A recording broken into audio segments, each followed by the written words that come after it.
I represent the USS Liberty Veterans Association, the LVA. I am the LVA's current president. Our mission statement states that we strive to have the truth told to the American public about the Israeli attack. That is, the attack was brutally deliberate. Personally, I've been to over 45 countries in my life travels, and it does not get any better than the United States for a system of government. Ergo, my love for country and the Liberty incident has opened my eyes. Our Creator gave our founding fathers the grace to create the most humane form of governing and is threatened from within. I have taken an oath to defend the Constitution of the United States, and no one has told me to stand down. It is vitally important that our tripartite form of government remains intact, providing checks and balances. My focus is not only with the Johnson administration and the military, but Congress now, during, and present.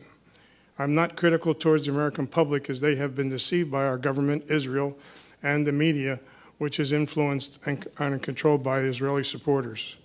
To wit, the laws have been broken or thwarted to maintain our relationship with Israel, and I'll provide you with details as I know them.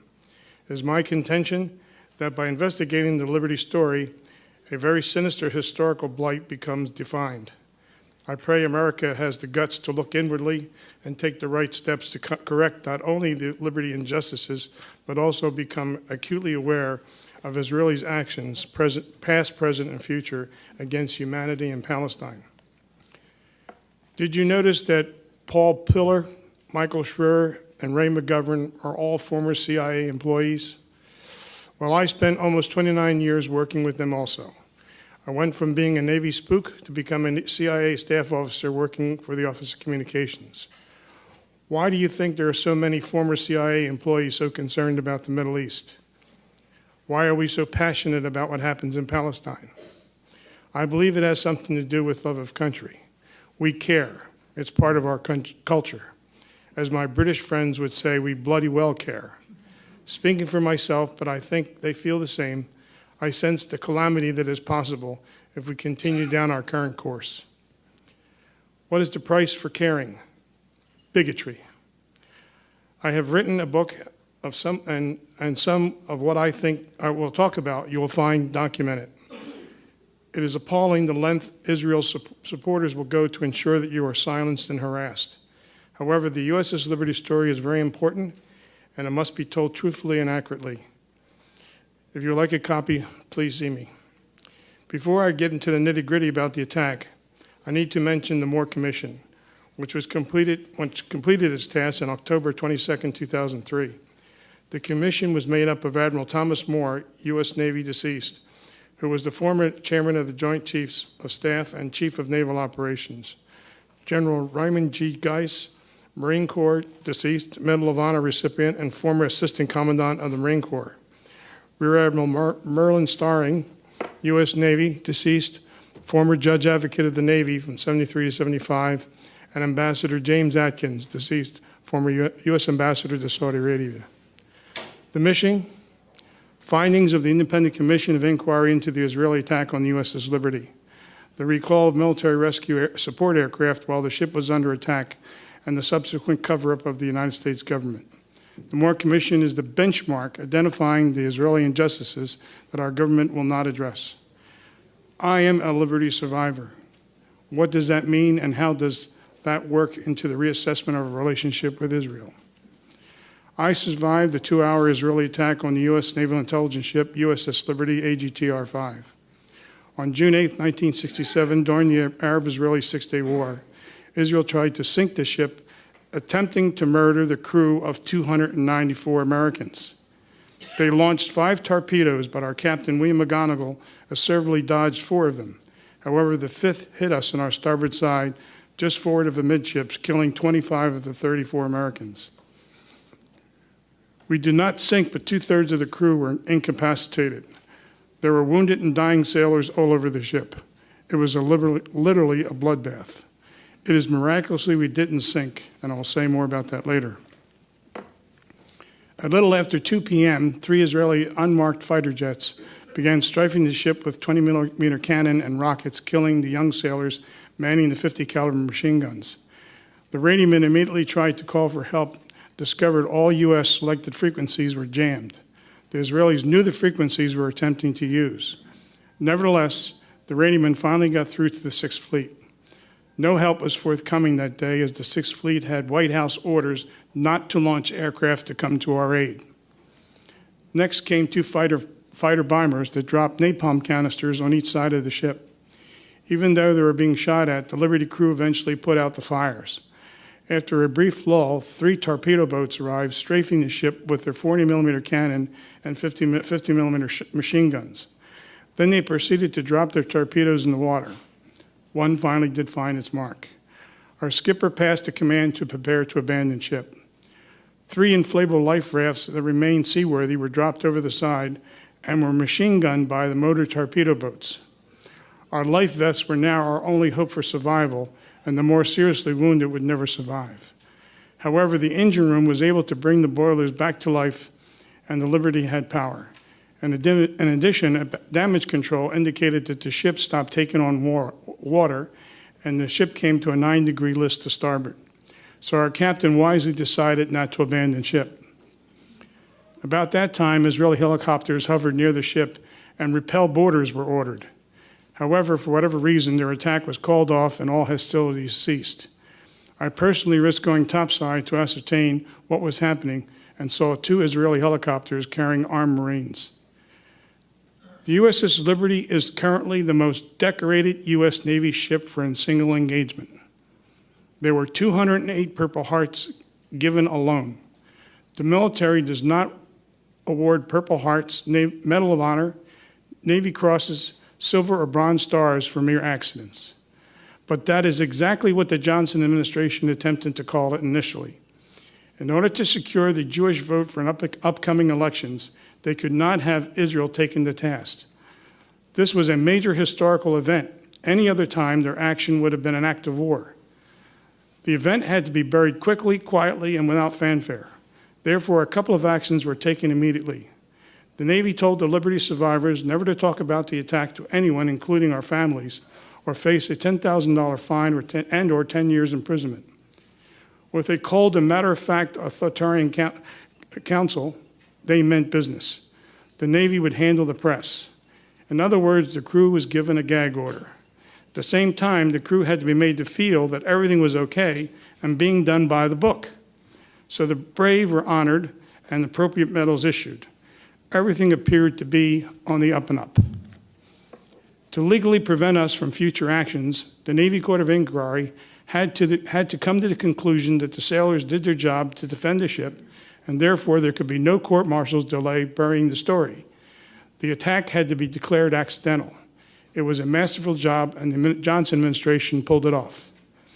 So the White House ordered the court to come to that conclusion, as indicated by the Navy lawyer of the court, Captain Ward Boston, deceased. Before he died, he gave us a sworn affidavit stating that Admiral Kidd and others deliberately ignored the crew's testimony and falsified the evidence. He was also videotaped giving details for this affidavit. In private conversations between Boston and Kidd, they knew the attack was deliberate and stated in the affidavit. They were good Navy officers and kept their secret until 2003. Why is this so important? This is obstruction of justice at the highest level. Let that sink in. I'll say it again. It's obstruction of justice at the highest level. That is, when the crew gave their testimony to the court, they testified the Israelis machine gunned our life rafts and shot at firefighters and stretcher bearers. They are all war crimes. We assumed their testimony and official logbook data were acquired. No. They were eliminated. Whatever happened to the Uniform Code of Military Justice that all American military were sworn to observe? Now let's fast forward to June 2005. The Bush administration was concerned that war crimes were being committed during the Iraqi war. In order to be non-intimidating, the Pentagon indicated that if anyone witnessed a war crime, a system was created within the Department of the Army to expedite all war crime reports. Therefore, on June 8, 2005, the LVA filed a war crimes report with the Pentagon, and guess what? Nothing happened. We were devastated and appalled as we did everything by the book. We were informed that the 67 Navy Court of Inquiry had already investigated the incident and no action was required. If you write your congressman today, you'll get the same answer. In other words, the 67 Navy Court of Inquiry forms the official basis to explain the attack. The Liberty crew had been slam dunked. Why would the White House do this to the crew? On one hand, exemplified themselves militarily, but on the other hand, had to be contained and diminished. Israel.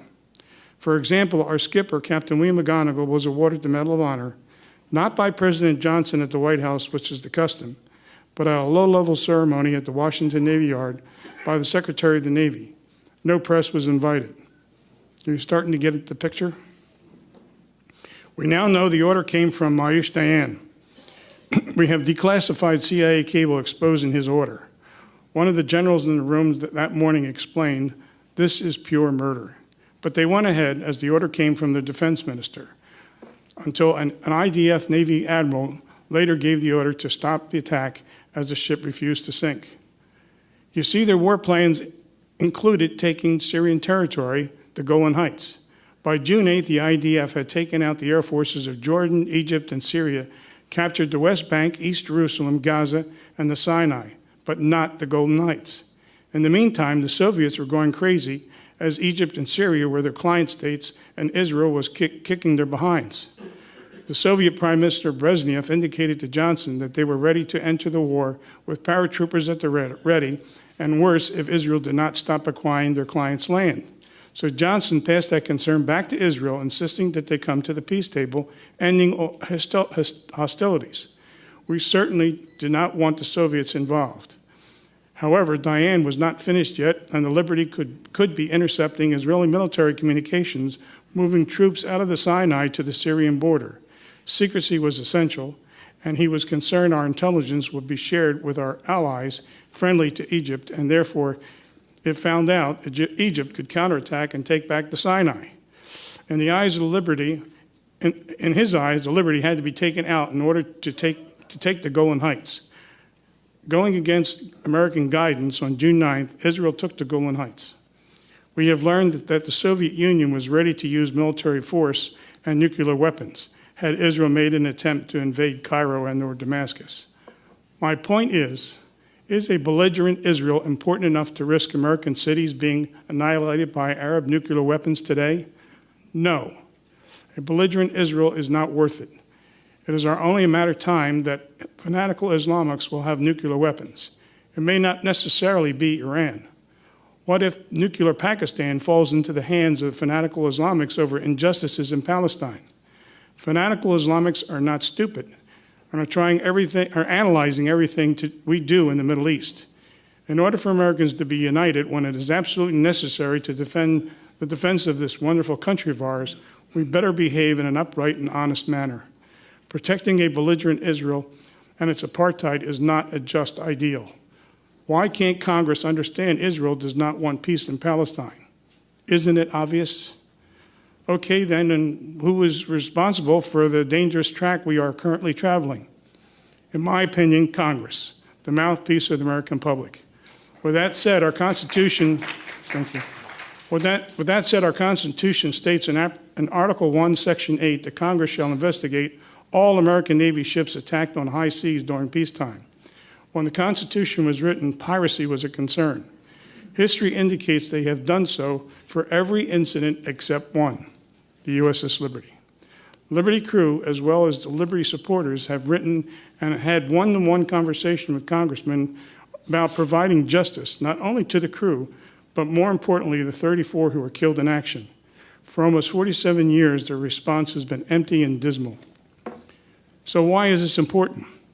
Because our system of checks and balances, an objective and independent Congress, might not come to the same conclusion as the military, which comes under the executive branch, especially if the commander and chief wanted to create a war-like situation or dodge a situation that warrants a military or diplomatic response.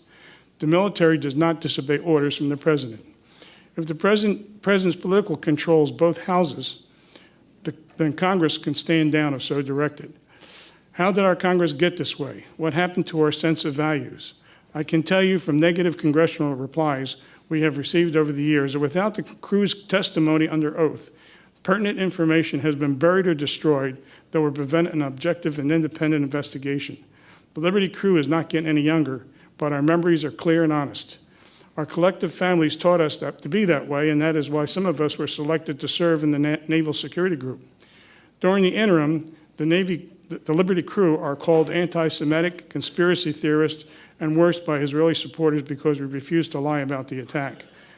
The Navy League and the American Legion have indicated they favor support for Israel by discriminating against Liberty crew. The bottom line is because of Congress's lack of backbone to investigate the Liberty incident bolsters the bigotry we suffer. I hope I've convinced you that the Liberty story is vitally important, but if not, I want to leave you with a thought. I have stated before that all Navy accounts, the Liberty should have sunk with all hands lost. The torpedo hull alone was 35 by 40 feet, and most of it was below the waterline. The torpedo hit the ship at the only place that would not break apart or explode our boilers. Even with the power of Washington, James Ernest, our division officer, had the courage to write a book and get it published in 1979, despite the Navy's gag order. Do you think that some of the Pentagon knew the Liberty crew was getting shafted and wanted to do the right thing? In conclusion, I must end this with a spiritual note. I have prayed about the attack, and the guidance he provided me is clear realization how important the Liberty story is to our nation, especially since Israel does not want peace. There are 34 Liberty souls who are screaming for justice, not only for them, but also the American public who are being duped today. For their sake, please become aware that most congressmen are reluctant to do anything negative against Israel or have a firm belief that Israel comes first. Americans must take Congress back to objectively do the right thing all the time for America and humanity. For the sake of our grandkids and the pre-67 America we knew, I pray your effort is successful. God bless America.